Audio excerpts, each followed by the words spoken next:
Shalom. Shalom. Bienvenidos a Revelación. En esta serie Reedifica tus muros de Nehemías vamos a estar viendo la puerta número 12. Es la última puerta de esta serie de Nehemías. Y en esta clase vamos a estar hablando justamente de una puerta interna. Y esta puerta interna se llama la puerta de Efraín o Sha'ar Efraín. Vamos a leer entonces en Nehemías 8:16. Dice: Salió pues el pueblo y trajeron ramas e hicieron tabernáculos, cada uno sobre su terrado, en sus patios, en los patios de la casa de Elohim, en la plaza de la puerta de las aguas y en la plaza de la puerta de Efraín. Muy bien. Entonces acá nos está explicando que esta puerta era una puerta que daba acceso a un patio. En este caso vamos a decir a una plaza pública y que se menciona en Nehemías en un momento específico, que justamente era el 15 del mes séptimo. Porque ¿qué pasaba en esta etapa en donde se estaba conmemorando una fiesta y donde había una convocatoria de todo el pueblo en los tiempos de Nehemías?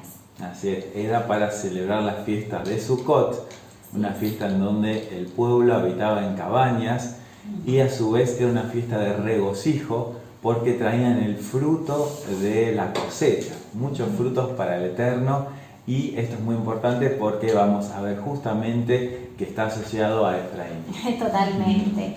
También encontramos esta puerta en otro pasaje de Nehemías, en el capítulo 12, específicamente, versículo 39. Y desde la puerta de Efraín hasta la puerta vieja, y a la puerta del pescado, y la torre de Hananel, y la torre de Jameá, hasta la puerta de las ovejas, y se detuvieron en la puerta de la cárcel. Muy bien, acá tenemos nuevamente la mención de esta puerta, que luego la vamos a encontrar en un pasaje más, y según estudios de algunos historiadores, vamos a tratar de entender cuál era la función de esta puerta porque hay poca información. Evidentemente era una puerta que no tenía puerta, vamos a decir que es un acceso en donde al estar abierto lo único que hacía era una división, desde una zona a otra, en este caso, ¿verdad? Y segunda de Crónicas 25:23 dice: Y Joás, rey de Israel, apresó en Bet-Semes a Amasías, rey de Judá, hijo de Joás, hijo de Joacás, y lo llevó a Jerusalén, y derribó el muro de Jerusalén desde la puerta de Efraín hasta la puerta del ángulo, un tramo de 400 codos. Esto fue en la época de Joás, ¿verdad? Muy bien, ahí tenemos nuevamente la mención de esta puerta. Entonces dijimos que esta puerta estaba situada en el muro ancho, en la parte interna, evidentemente, a 400 codos, al este de la puerta de la esquina, y que esta salida daba al norte. Por eso se cree que daba en dirección a Efraín, por eso se llamaba la puerta de Efraín, porque miraba hacia el territorio que le correspondía a la tribu de Efraín.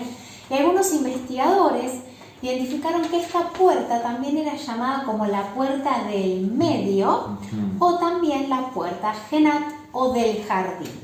Y decimos la del jardín porque, como dijimos, daba a una plaza que posiblemente haya tenido jardines en su interior. Y esta plaza pública en los tiempos de Nehemías fue en donde se celebró, luego de muchos años, esta fiesta tan importante que fue la fiesta de los tabernáculos o la fiesta de las cabañas, también llamada la fiesta de Sukkot. Así es. Y también está asociada a la puerta primera, como en Zacarías 14:10 también habla de esta puerta primera, como esta puerta que habla de Rishon, ¿verdad? Totalmente, la puerta de Rishon. Y como la puerta del medio aparece, ya que mencionabas, en Jeremías 39:3, que dice: entraron todos los príncipes del rey de Babilonia y acamparon a la puerta de en medio. Bien. Exacto. Y en medio, ya sabemos en hebreo, que significa es tabek. Exacto. Totalmente. Tabek, cortar, bisección, El centro, central, interior, el medio o la mitad. Totalmente. También encontramos en este pasaje que habla de Rishon, que significa primero, también, porque está asociado a los tiempos, que tiene que ver con lo temporal. Después vamos a ver por qué estamos haciendo mención al concepto de Rishon o lo primero. Pero entendiendo un poquitito por qué esta puerta de Efraín, recordemos, ya habíamos hablado de Efraín como una de las tribus dentro de las puertas, y esta característica de Efraín es que significa doblemente fructífero. Entonces es una puerta de abundancia, una puerta de fructificar, una puerta en donde hay justamente, como lo había establecido, ¿no? Una multitud de gente, multitud de personas, abundancia. Y es justamente donde daba esta puerta, a una plaza en donde se llenaba de gente. Así es. Y cuando hablamos de Efraín, esto nos recuerda cuando el Señor dice en Jeremías 31:9, irán con lloro, mas con misericordia los haré volver, y los haré andar junto a arroyos de aguas por camino derecho en el cual no tropezarán. Porque soy a Israel por padre, y Efraín es mi primogénito. Ahí está. Tremendo, ¿no? Ahí el Señor está hablando de Israel como un primogénito entre las naciones, Efraín como esa parte de Israel que representa la multitud, la multiplicación, la doble porción que recibió Efraín a través de Yosef. Y todo esto anuncia justamente al Mashiach, anuncia a Yeshua como el primogénito, aquel que trae esa doble porción para el Padre. Y que es la primicia también, ¿no es cierto? Al Padre. Amén. Entonces acá es donde vemos que en la medida que nosotros vamos entendiendo cuál es nuestra función dentro del reino de los cielos, que es justamente dar fruto agradable al Padre, vamos a ir entendiendo un poquito la función de esta puerta, porque esta puerta, al estar, como dijimos, internamente, nos va a mostrar características de nuestro corazón, o sea, características de nuestro propio jardín, de nuestra propia tierra, que como hemos enseñado en tantas enseñanzas que hemos tenido de la función del gobierno del hombre, la multiplicación y demás, tiene que ver con dar fruto abundante. Y dar fruto entendido desde la perspectiva del Padre y no a veces como se la enseña desde la mirada del hombre, porque los frutos no siempre son visibles. Es cierto. El fruto viene a través de una semilla que es implantada en nuestro corazón, esa semilla que es la palabra, que es la Torá hecha vida en nosotros a través del Ruach HaKodesh, fue sembrada en buena tierra, el Padre envió su lluvia, la hizo germinar y creció, y entonces empieza ese árbol a madurar. Exacto. Y luego de madurar da fruto, y ese fruto debe ser un fruto abundante para el Padre, conforme a la genética de esa semilla. Entonces, ¿qué estamos entendiendo? Que no todos podemos dar frutos en todo tiempo.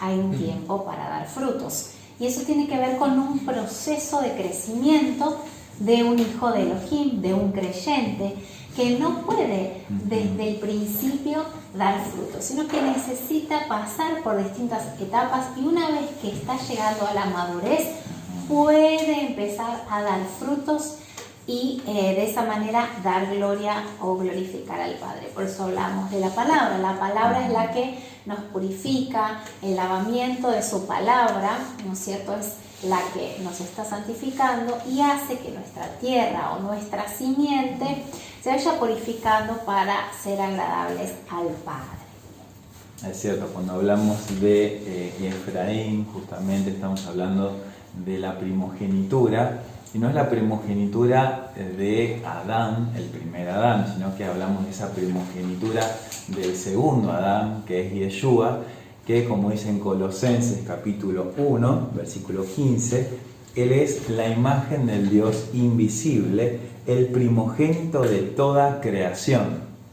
Y también dice, Él es el principio, el primogénito de la resurrección, para ser en todo el primero. Amén. Amén. Así que Yeshua es el primero, ese Rishon, esa puerta primera. Él es la puerta verdadera, la puerta del medio, el que vive y vive para siempre, y es el primero, el primogénito, tanto de la creación como de la resurrección. Amén. Esta resurrección nos está hablando justamente de esta nueva vida en el Mashiach, como el primogénito de entre los muertos, como el que viene a traer doble fruto para el Padre en nosotros. Así es, y como nosotros estamos representando, somos este pueblo escogido por el Eterno, la Israel, por lo tanto nosotros tenemos que ser a imagen de nuestro Mashiach, y eso significa que también como primogénitos debemos dar fruto, debemos dar primicias y también crecer en abundancia para poder ser como esas espigas de trigo o esos frutos que se entregan justamente en esta fiesta de Sukkot o de los tabernáculos. Se entregaban frutos como parte de la ofrenda, que podamos en esta puerta ser preparados, madurados, procesados, luego de haber pasado por esas 10 puertas que tienen que ver con fortalecer nuestro carácter, nuestro temperamento, las emociones, de haber trabajado los mandamientos en nosotros, y luego, fíjense que vienen estas 2 últimas puertas, de las cuales esta tiene que ver con dar frutos, y es en base a su palabra. Va a tener que ser en base a su palabra, porque va a estar asociado con una tribu específicamente que tiene que ver con el enseñar la palabra. Exacto. Esta tribu justamente es la tribu de Issacar. Muy bien, la tribu de Issacar, que vamos a ver de dónde viene el nombre, ¿verdad? Sí. Issacar, que es muy importante porque es una de las 12 tribus de Israel, y cuando estamos hablando de las 12 tribus de Israel, recordemos que son como 12 características del Mesías. El número 12 habla de gobierno espiritual, de ese poder que tiene el Eterno para gobernar sobre toda la creación, visible e invisible. Y Israel es esa sombra de aquel Mashiach que iba a venir y que va a redimir a cada una de las 12 tribus y tomar en él esa primogenitura y depositar esa primogenitura en nosotros como esa nueva naturaleza. Y en este proceso de ser preparados para ser a la medida de la estatura de la plenitud del Mashiach, por eso vemos en Génesis sobre allí 30:17 la característica del nombre de este hijo que nació a Jacob a través de Lea. Dice que Lea concibió y dio a luz el 5.º hijo, y le dijo: Dios me ha dado mi recompensa, porque mi sierva a mi marido, y le puso por nombre Issacar. Entonces acá vemos que Issacar significa recompensa, contratado, salario, remuneración. Eso significa Issacar. Esta tribu tenía una característica justamente, y es que si pudiéramos establecerla dentro del tiempo, recordemos que nosotros enseñamos estas 12 puertas alrededor de los muros y que estamos yendo hacia el lado contrario. Y como comenzamos desde Judá y dimos toda la vuelta, entonces estaríamos terminando en Issacar, que es el mes segundo del calendario de la redención. Y en este caso es el mes de Iyar, que es fines de abril y principios de mayo. También otra característica es que en su estandarte tenía un burro como un animal de carga, y su ubicación en el este se encontraba en el tabernáculo junto con Judá y con Saulo. El rostro que le correspondía, de acuerdo a los 4 rostros del Eterno, era el de león. Amén. Muy bien. Entonces vemos que Issacar tiene una característica muy particular, que dicen que eran entendidos en los tiempos. ¿Sí? Entonces vamos a hablar un poquito de esto, que está en Primera de Crónicas 12:32. Dice: los hijos de Issacar, 200 principales, entendidos en los tiempos y que sabían lo que Israel debía hacer, cuyo dicho seguían todos sus hermanos. Qué importante. Exacto. Por eso acá estamos entendiendo el concepto de la temporalidad, no como la temporalidad natural o cronológica, ni tampoco con los nombres griegos que son entidades o deidades como Kairos, etcétera, Cronos, Exacto. sino desde el punto de vista espiritual en las regiones celestes, o sea, los tiempos celestiales. Por eso, como dijo Yeshua en su oración, hágase tu voluntad, así como en el cielo, sea en la tierra. Es esa unidad de tiempo-espacio. Y justamente Zacarías 10.1 dice, pedir lluvia al Elohim en el tiempo de la lluvia tardía, al Elohim que hace los nubarrones, él les dará aguaceros y hierba en el campo a cada uno. Habla de la lluvia tardía, está hablando de un tiempo, digamos, ahora temporal, justamente valga la redundancia, pero que está asociado a la primavera. ¿Por qué? Exacto, porque justamente esta lluvia tardía lo que hacía era madurar la cosecha, ¿sí? Así como estaba la lluvia temprana, que era para hacer germinar la semilla, luego venía al final, digamos, del ciclo, la lluvia tardía, que es justamente para madurar la planta y que crezcan estos frutos, ¿no? Justamente lo que estamos hablando de Efraín, que es doblemente fructífero, y de la fiesta de Sukkot, que es la última fiesta en donde se recogen todos los frutos para el Padre. Exacto, y la primavera se encontraba dentro del primero al tercer mes, aproximadamente dentro del calendario de la redención, y justamente estamos hablando del mes segundo, así que está dentro la lluvia tardía, dentro de del mes que correspondería a la tribu. Entonces había estos tipos de lluvias y es un tiempo predeterminado en donde entendemos los tiempos del Padre. En Jeremías 8.7 dice, aún la cigüeña en el cielo conoce su tiempo, la tórtola y la grulla y la golondrina guardan el tiempo de su venida, pero mi pueblo no conoce el juicio de Yahvé. Tremendo, ¿eh? Está hablando de tiempos, de conocer los tiempos y justamente estar atentos a los tiempos de los juicios, justamente del Eterno, porque el pueblo de Elohim tiene que estar velando y atento a las señales.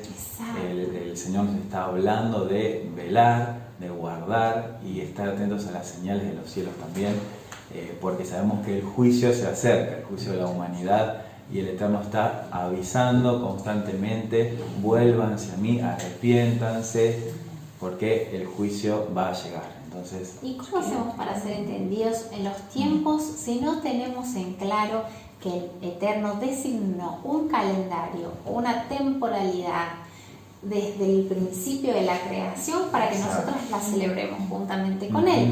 A esto le llamamos a las 7 fiestas, dentro de las cuales acabamos de anunciar una, justamente la fiesta de los tabernáculos. Pero hay 7 fiestas y dentro de las cuales algunas tuvieron cumplimiento y las seguimos celebrando, como el Pesaj o la mal llamada Pascua y demás, pero tantas otras que todavía no tuvieron cumplimiento, son sombra de lo que ha de venir y tiene que ver con los últimos tiempos. Qué importante es entender que aún esto está vigente y que para ser entendidos en los tiempos debemos entender los moed, que son las citas divinas y los acontecimientos que están por venir. Amén. El Padre nos hace entendidos en los tiempos a través de sus fiestas. Justamente la Torá nos habla de todo esto y el Eterno nos está hablando al corazón para que estemos atentos a las festividades, porque justamente en el mes séptimo es este tiempo del juicio. Desde el día primero del mes séptimo se celebraba Yom Teruah, el día 10º Yom Kippur, que es el día del juicio. Entonces esto nos habla de un abrir de las puertas, un cerrar de las puertas, cuando los libros son abiertos, cuando se sellan los nombres. Todo esto nos está hablando de un tiempo que va a venir sobre la humanidad y que es muy importante que nosotros estemos atentos. Y al celebrar estas fiestas, recordarlas y ejercitarlas proféticamente, estamos siendo también procesados y juzgados nosotros primero, ¿sí? Como dicen las Escrituras, que el juicio del Eterno comienza por la casa. Entonces nosotros somos juzgados primero para que en Yeshua podamos tener un juicio favorable delante del Padre. Y obedeciendo su palabra también somos purificados. Por eso es importante ser preparados y nos preparamos a través de la obediencia. En Mateo 16:1 dice, viniendo los fariseos y los saduceos para tentarle, le pidieron que le mostrara señales del cielo. Yeshua respondió y les dijo: cuando anochece, decís buen tiempo, porque el cielo tiene árboles. Y por la mañana, hoy habrá tempestad, porque tiene árboles el cielo nublado. Hipócritas, que sabéis distinguir el aspecto del cielo, mas las señales de los tiempos no podéis distinguir. Wow, tremendo. Yeshua mismo enseñando justamente a estos fariseos, porque no estaban siendo entendidos en los tiempos divinos. Qué tremendo, porque Yeshua estaba en la tierra, o sea, el Eterno hecho hombre estaba caminando sobre la tierra, estaba entre nosotros, y los religiosos, como los fariseos, los saduceos, no estaban entendiendo los tiempos, que se había cumplido el tiempo designado por los profetas que anunciaron de antemano el tiempo de la visitación del Eterno aquí en la tierra y de los sufrimientos que iba a padecer, y dicen que ellos no lo entendieron y veían como esperando un reino físico y natural que digamos, los librara de los romanos, que estableciera un reino aquí sobre la tierra. Y Yeshua, ¿qué es lo que dice? El reino de los cielos se ha acercado. Se acercó. Aquí está el reino de los cielos. No están distinguiendo el tiempo que están viviendo, ¿no?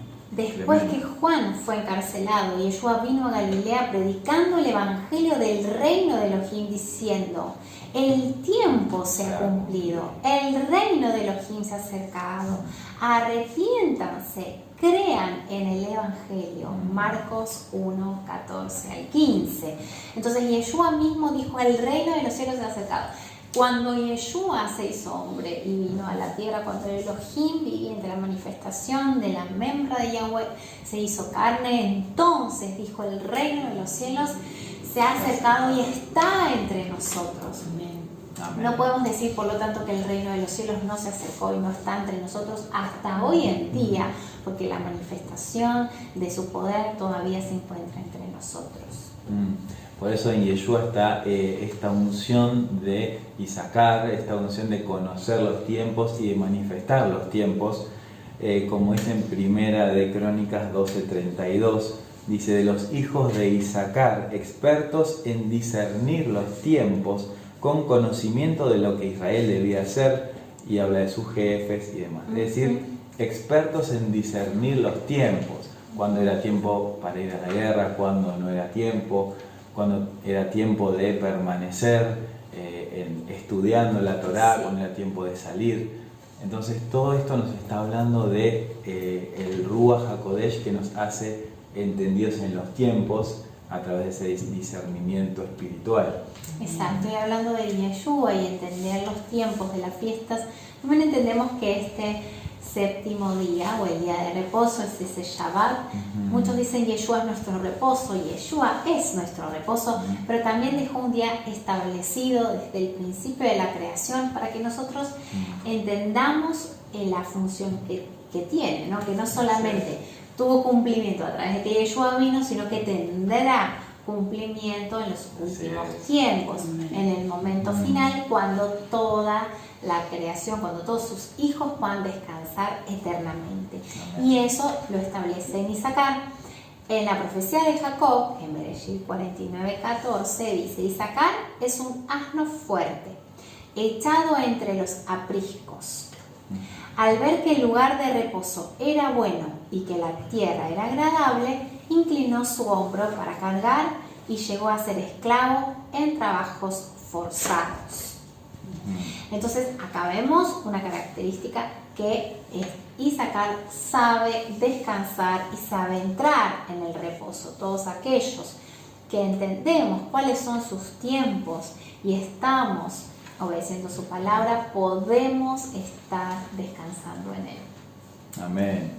Qué interesante que habla de Isacar como un asno, ¿no? Un asno fuerte, porque nos recuerda lo que es la humanidad, nos recuerda que a su vez Yeshua vino montado sobre un asno, también cuando lo vemos en la entrada triunfal a Jerusalén, vemos que los discípulos pusieron 12 mantos sobre el burrito y Yeshua se sentó sobre ese pollino y entró a Jerusalén aclamado, Hoshiana en las alturas, gloria al rey que viene, y con las palmas, las hojas de palmeras, aclamando al rey. La entrada triunfal.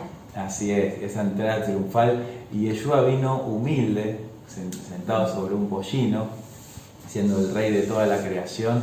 Él se humilló a sí mismo, tomando esa forma de siervo, hecho semejante a los hombres, y entró sobre un burrito, demostrando esa humildad y a la vez que él venía a hacer una obra en lo secreto, una obra en el corazón de la humanidad, no para ser visto por los hombres, sino para ser visto por el Padre, para que el fruto permanezca para siempre. Y por eso hablamos de que Yeshua entró en un burrito y no entró en un caballo. La diferencia es que Él vendrá justamente en su segunda venida sobre un caballo, como dice en Apocalipsis, montado, reinando ya en su gloria, pero nos está demostrando una actitud de servicio que nosotros debemos tener para con Elohim, para con nuestros hermanos, pero que todo lo que hagamos, aún para nuestros hermanos o para nuestro prójimo, sea como para Elohim y no para los hombres. Por eso está hablando de dar un servicio, de ofrecer, digamos, estos frutos que el Padre nos da, aún para dar a otros. Pero entendemos que, si bien esta característica de Isaacar representaba fuerza, ¿no es cierto?, porque tenía que ver con un asno, un burro que lleva la carga, tiene que ver con el yugo, ¿no? Tiene que ver con llevar el yugo en sus espaldas. Por eso hay un versículo que nosotros vemos que dice: bueno es al hombre llevar el yugo desde su juventud. ¿Y por qué está diciendo bueno es al hombre llevar el yugo desde su juventud? Porque justamente está hablando de la Torá, de llevar ese yugo desde la juventud, porque dicen las Escrituras que cuando el niño comienza a entender las Escrituras y a guardarlas, aun cuando fuera viejo no se apartará de este camino de la Torá. Entonces es muy importante poder entender el yugo y tener ese yugo, así como Yeshua llevó ese yugo sobre sus hombros. Él dice que el yugo es fácil y ligera es la carga de Yeshua. ¿Por qué? Porque justamente no tiene aditamentos, no tiene cargas humanas, es decir, son las cargas del Eterno. Sin tradición. No son mandamientos de hombres, no son tradiciones, sino que es la palabra pura del Eterno la que nos da para que nosotros podamos llevar ese yugo. Amén. Y por eso dice que este burro descansa en el aprisco. Y aprisco justamente es un lugar en donde el ganado, las ovejas, eran resguardados de la intemperie, de estar afuera. Era un lugar o un paraje donde los pastores recogían a todas las ovejas o al ganado para cuidarlos del frío y, digamos, de las lluvias y de la noche. Entonces podemos sentirnos refugiados en Yeshua, que es nuestro descanso y nuestro reposo. Así es, la tierra de Isaacar es una tierra fértil, justamente dentro de lo que es el territorio de Israel. Le tocó la porción del valle de Jezreel, que es un valle muy fértil y tiene que ver justamente con dar fruto. Cuando uno conoce los tiempos del Eterno, da fruto y fruto al 100 por uno, fruto que se multiplica como doblemente fructífero, así como es Yeshua en nosotros. Amén. Por eso ese pasaje que vos mencionabas, que dice, ¿no es cierto?, ser como árboles plantados junto a corrientes de las aguas, que dan su fruto a su tiempo y su hoja no cae. Por eso Yeshua dijo que tomemos su yugo sobre nosotros y aprendamos de él, porque él es manso y humilde de corazón, y hallaremos descanso para nuestras almas, porque su yugo es fácil y su carga es ligera. Amén. Cuando vemos que Yeshua llevó todas nuestras cargas, nuestras rebeliones, nuestras iniquidades, nuestro pecado, nuestras enfermedades y maldiciones, Él se hizo siervo, como ese burrito que toma la carga para el Padre, para que nosotros podamos ser libres y poder descansar en Él. Y en ese descanso poder servir al Eterno, no servir al Eterno para ser salvos por obra, sino justamente es por la emuná, por fe, confiar en Él, creerle a Él y servirle en fidelidad. Eso es la emuná, y en ese descanso nosotros podemos servir al Eterno así como Yeshua lo hizo. Entendiendo que es justamente nuestra misión, porque nosotros le debemos nuestra vida a aquel quien nos salvó. Dice la palabra en la profecía de Moshe, en Deuteronomios 33:18, y de Zabulón dijo: alégrate, Zabulón, en tus salidas, e Isacar en tus tiendas. Llamarán a los pueblos al monte, y allí ofrecerán sacrificios de justicia, pues disfrutarán de la abundancia de los mares y de los tesoros escondidos en la arena. Entonces aquí vemos justamente dos tribus que están juntas, Zabulón e Isacar, en la misma profecía de la bendición que le dio Moshe a estas dos tribus. ¿Y por qué están juntas? Justamente de la misma manera que estas dos puertas están juntas, porque las dos puertas internas correspondían a Isacar y Zabulón dentro de todos los muros de Jerusalén. Es cierto, cuando vemos a Isacar y Zabulón juntos en esta empresa, es los negocios del Padre en el cual es necesario estar, como dijo Yeshua, y está hablando de tomar esa carga de la Torá para cumplirla de acuerdo a la voluntad del Padre, ser entendidos en los tiempos. Y cuando vimos esta puerta de Zabulón asociada a la puerta de la cárcel y de la guardia, justamente vimos la autoridad del nuevo hombre sujetando a la vieja naturaleza que la ha puesto en la cárcel, y está a su vez vigilando como en la guardia, vigilando el corazón y vigilando los muros. Y entonces de esta forma podemos llegar a manifestar esa doble porción de la puerta de Efraín, que es doblemente fructífero y tiene que ver justamente con dar fruto en abundancia. Exacto. Y por eso trabajamos nuestra tierra, trabajar nuestro huerto, trabajar nuestro jardín, nuestro ser interior, para que el Eterno pueda seguir madurando aquellas áreas en nuestro corazón y dar fruto abundante.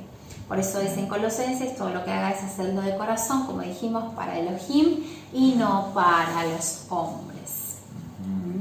Y dice también: alégrate y sacar en tus tiendas, llamarás a los pueblos al monte, allí ofrecerán sacrificios de justicia.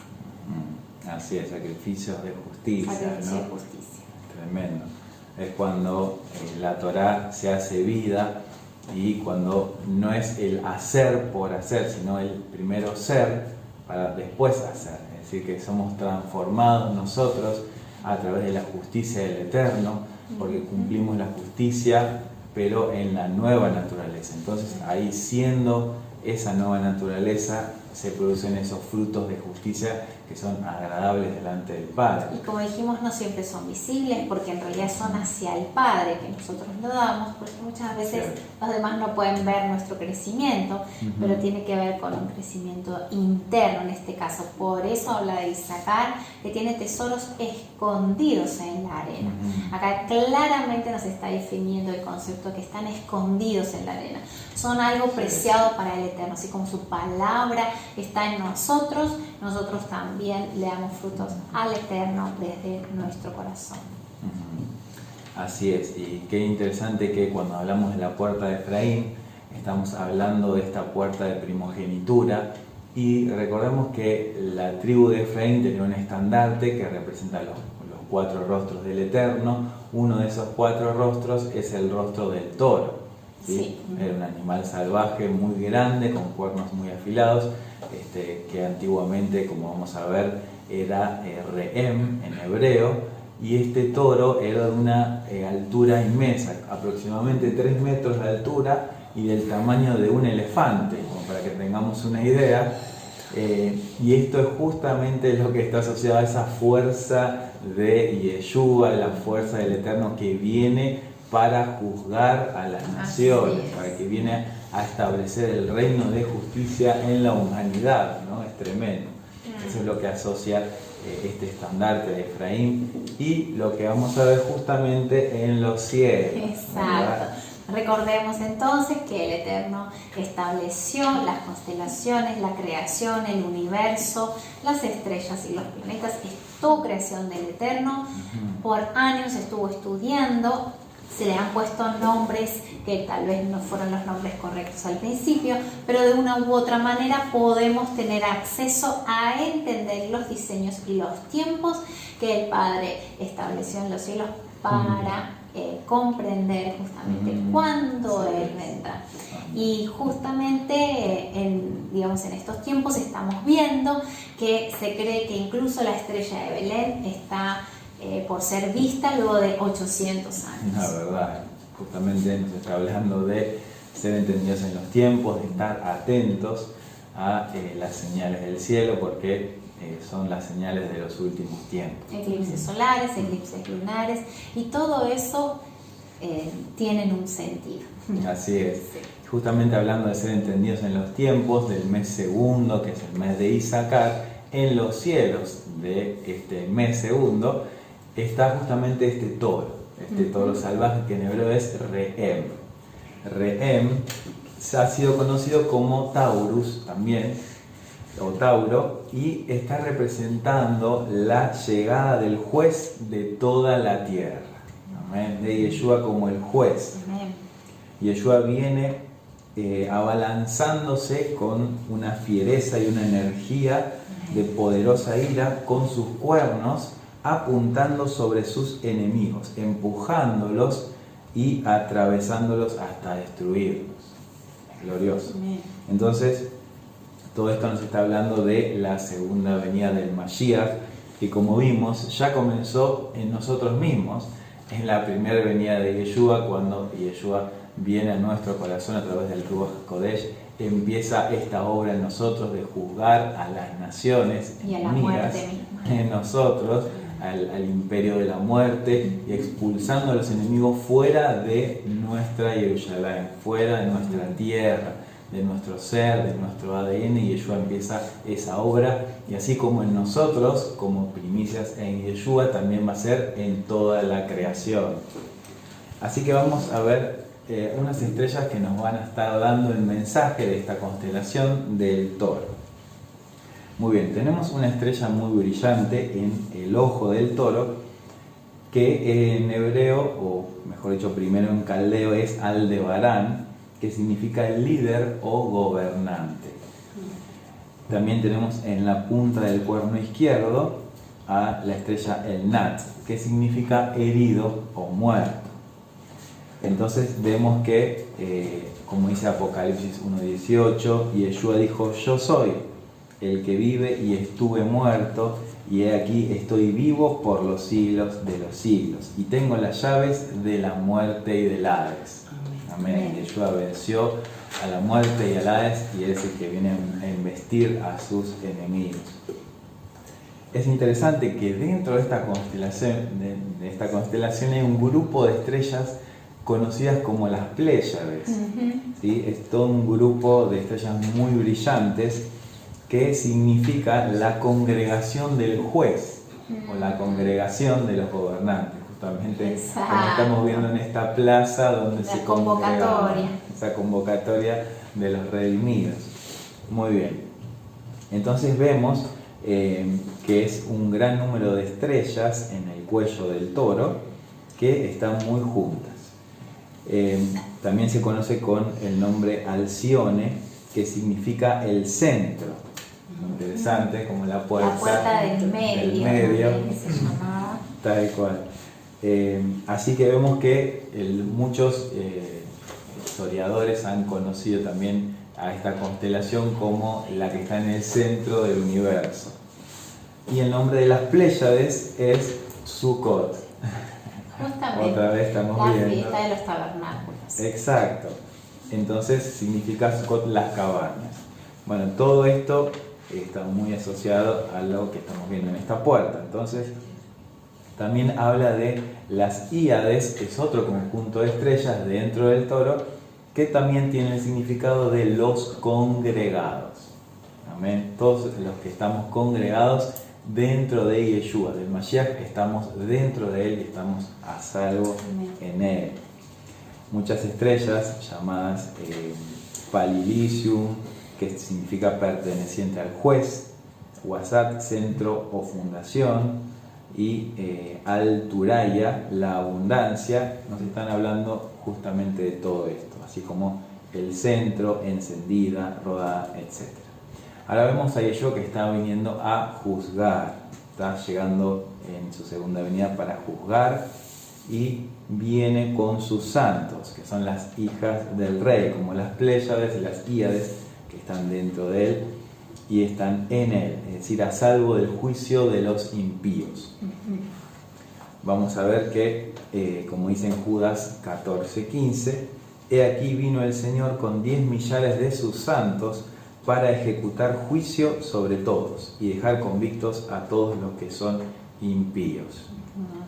Muy bien, así que vemos a este toro salvaje como en Deuteronomio 33:17. Que dice, el primogénito de su buey es su majestad, y sus cuernos son los cuernos del buey salvaje.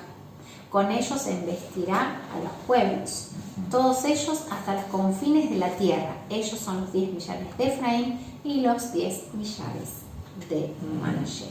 Ahí está, muy bien. Entonces vemos la primogenitura de Yeshua en esos dos cuernos, esa doble porción que tiene como primogénito de toda la creación y que embiste con esos cuernos a los enemigos, ¿sí? Muy bien. Está representando también, como veíamos anteriormente, a Efraín y Manasés como la doble porción de Yosef. Ahora, qué interesante que cuando vemos una constelación también hay subconstelaciones que nos van a aclarar mucho más lo que nos dice la constelación principal. La subconstelación que encontramos dentro de este mes es Orión. Muy bien, Orión, que en hebreo es Kesil, que significa fuerte, héroe, gigante. Tremendo, ¿eh? Y eso está asociado a que es una gran constelación que está en los cielos, que se puede ver a simple vista y que es muy brillante. Ahora vemos entonces la luz irrumpiendo en el Redentor. Orión significa el que surge como la luz, viene de Or en hebreo, que es luz, y vemos que es una de las más brillantes de todas las constelaciones. Aparece en diferentes pasajes, como en Job 9:9, 38:31 y Amós 5:8. Es interesante que vemos a Orión como la luz del mundo, es como un gigante que tiene su pie izquierdo levantado sobre la cabeza de su enemigo, que es Lepus, que habíamos visto anteriormente, como esa liebre, ese conejo. Está vestido con un cinturón glorioso, que justamente vamos a ver que en este cinturón tienen unas estrellas muy importantes, que es conocida como el cinturón de Orión. Está también una espada afilada colgada de ese cinturón, que tiene también un brillo muy particular, que justamente la espada nos está hablando de lo que es la palabra del Eterno, y viene con la palabra del Eterno y vence. Y vemos que justamente en el mango de esa espada tiene como la figura de un cordero. Significa que él es el mismo que ha vencido y el que fue el cordero. La palabra amén. Después vemos que tiene un mazo en su mano derecha con el que ha vencido a un león, ¿sí? Cuando vemos este león, no es el león de Judá que nos declaran las escrituras, sino que es aquel león que es el impostor. Exacto. Que es un león pequeño, que es el león que está buscando a quien devorar. Exacto, las ovejas que se apartan del redil pueden ser fácilmente devoradas por este león, que representa al enemigo. Muy bien, entonces vemos que Yeshua en esta constelación está mostrado como el que ha vencido y que a su vez tiene en su mano la cabeza de Hasatán, que la ha vencido, ha despojado de su poder y viene en su segunda venida a ejecutar juicio contra el enemigo, contra la muerte, contra el Hades y a vencerlos por completo. Así es. Muy bien, entonces vemos en la estrella Betelgeuse en el hombro derecho, significa la venida de la rama, ¿sí? De la rama que es el renuevo, es Yeshua, el renuevo de justicia. Muy bien, tenemos también la estrella en el pie izquierdo llamada Rigel, que significa el pie que aplasta, justamente que estamos viendo que aplasta al enemigo. Después tenemos la estrella Bellatrix, que significa viene rápidamente o destruyendo, en el hombro izquierdo. ¿Está? Y después tenemos estas estrellas que son muy pero muy importantes, que están en el cinturón de Orión. Una se llama Al-Nitak, que significa el herido, que en realidad más que una estrella es un sistema estelar muy importante. Después tenemos otra que es Mintaka, que es dividiendo, que en árabe es cinturón, también el significado. Y otra estrella que es Al-Nilam, que viene del árabe, Al-Nizam, que es collar de perlas en el cinturón, un conjunto de perlas. Entonces vemos estas tres constelaciones, estas tres estrellas o conjunto de estrellas que son muy importantes. Ahora vamos a ver por qué. Y en la pierna derecha también hay otra estrella que tiene que ver con la herida. Ahora, este cinturón de Orión es muy importante porque en las escrituras nos hablan de estar ceñidos con el cinturón de la verdad. ¿Amén? Sí. Cuando vemos la verdad, sabemos que también el enemigo ha hecho un sistema paralelo de mentira. Y lo que es este sistema del cinturón de Orión ha sido replicado en la tierra a través de las pirámides de Egipto. Esas pirámides de Giza están colocadas de tal forma que reflejan estas tres estrellas en el cinturón de Orión. Y en la antigüedad se creía que el cinturón de Orión era como la entrada al trono del Creador. Es decir, que si uno entraba por ese cinturón, entraba al trono del Creador directamente. Entonces, lo que se quiso establecer ya desde Nimrod, como el valiente cazador, entre comillas, que ha usurpado justamente esta imagen, vemos que ha implantado un sistema de mentira para ponerse en el trono del Creador en vez de dejar al Creador reinar sobre toda la creación. Así que vemos que este cinturón de Orión está representando al Eterno como el Rey de toda la creación, de los cielos y de la tierra. Justamente el que divide el cinturón en la parte de arriba y la de abajo. Y Yeshua es el que reina en los cielos y en la tierra. Interesante que también podríamos comparar el concepto del cinturón de la justicia, ¿no es cierto?, dentro de lo que son las armaduras en Efesios. Como el pectoral de la justicia, el cinturón de la verdad, la espada, la palabra. Todo esto lo estamos encontrando en esta constelación y habla de Yeshua y nosotros también revistiéndonos del nuevo hombre.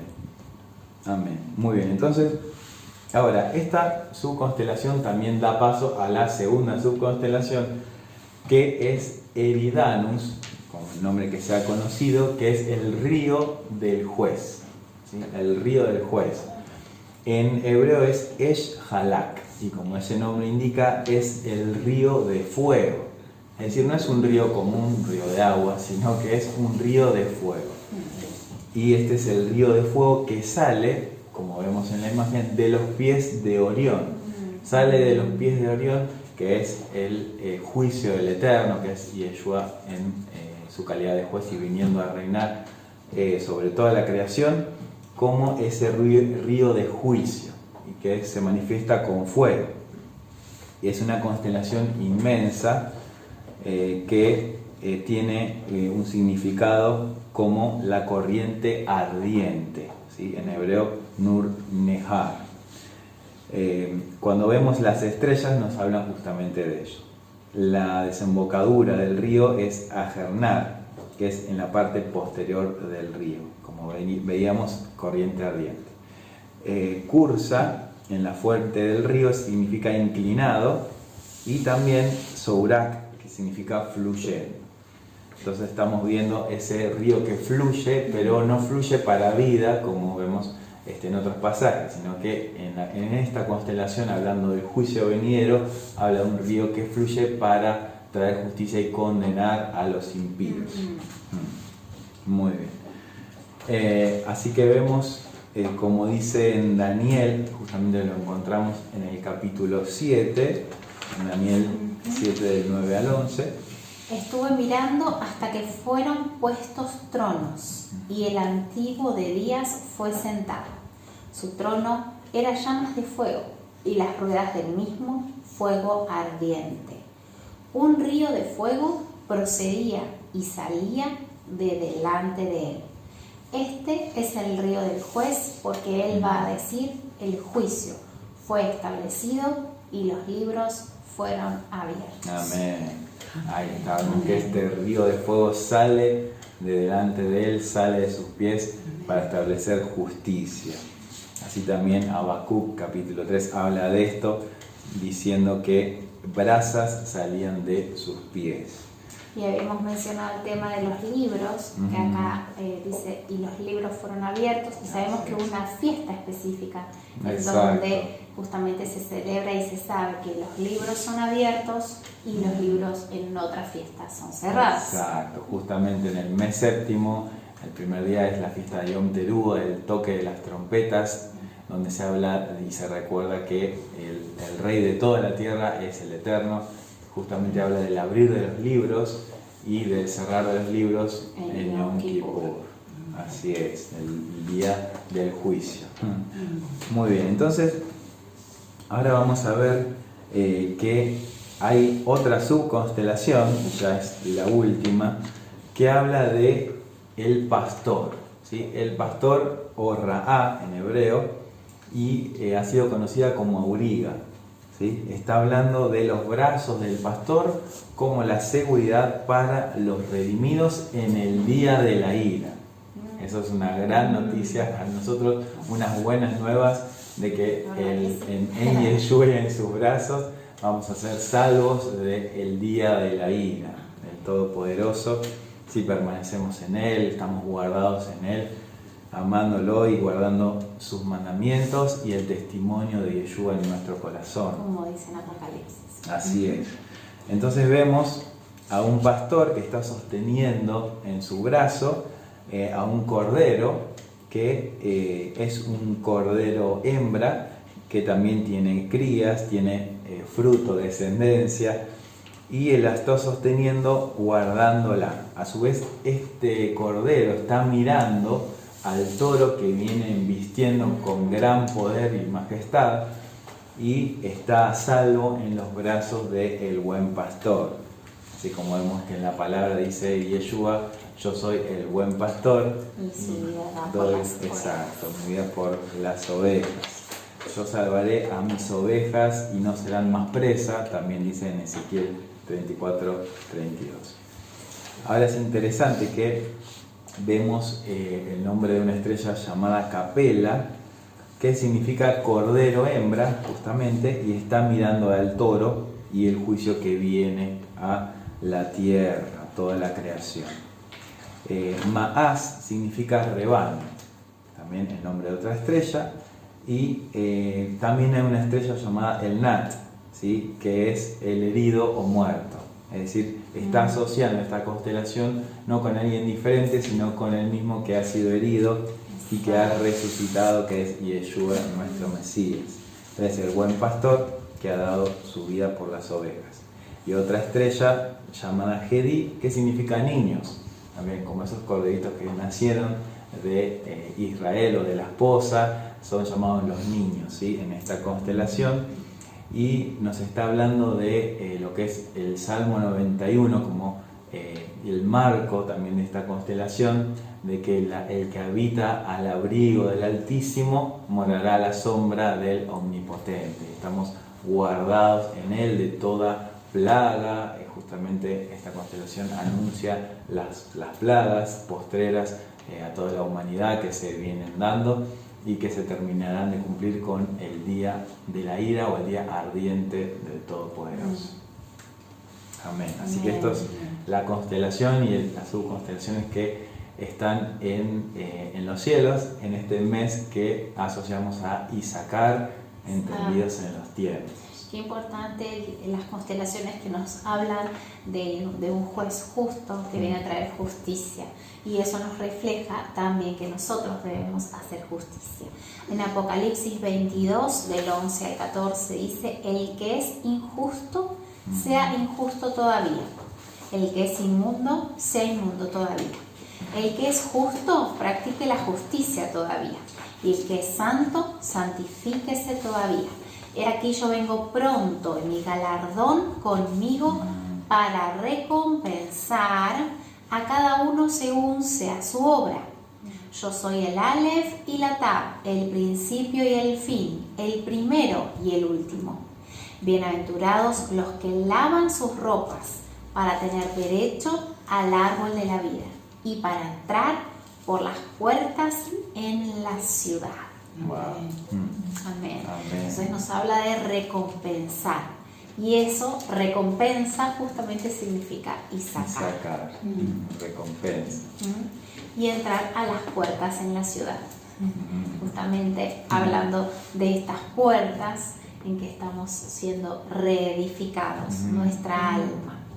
Amén. Justamente hablando de la Jerusalén celestial, como el reflejo que tiene que estar en nosotros de esa ciudad celestial, tiene que estar en nuestro corazón para que nosotros podamos tener acceso a esa Jerusalén celestial, porque Yeshua se ha formado en nosotros con estas 12 manifestaciones conforme a las tribus, conforme a los frutos del árbol de la vida. Se manifiesta Yeshua en nosotros en su plenitud y en él tenemos el refugio. Justamente Apocalipsis 22 habla del árbol de la vida, cuando dice: luego el ángel me mostró un río de agua de vida, claro como el cristal, que salía del trono de Dios y del Cordero, y corría por el centro de la calle principal de la ciudad.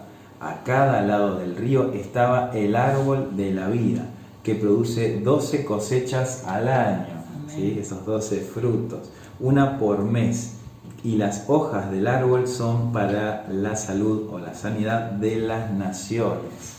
Entonces ahí vemos el árbol de la vida en el medio del Gan Eden, en el medio de la Jerusalén celestial, en el Tabek, esta puerta del medio, es Yeshua mismo, es el árbol de la vida que produce 12 frutos en esta ciudad celestial, la ciudad renovada, y fue desplazado ese árbol de la sabiduría, del conocimiento, del bien y del mal, que estaba en el Tabek, también en el jardín del Edén.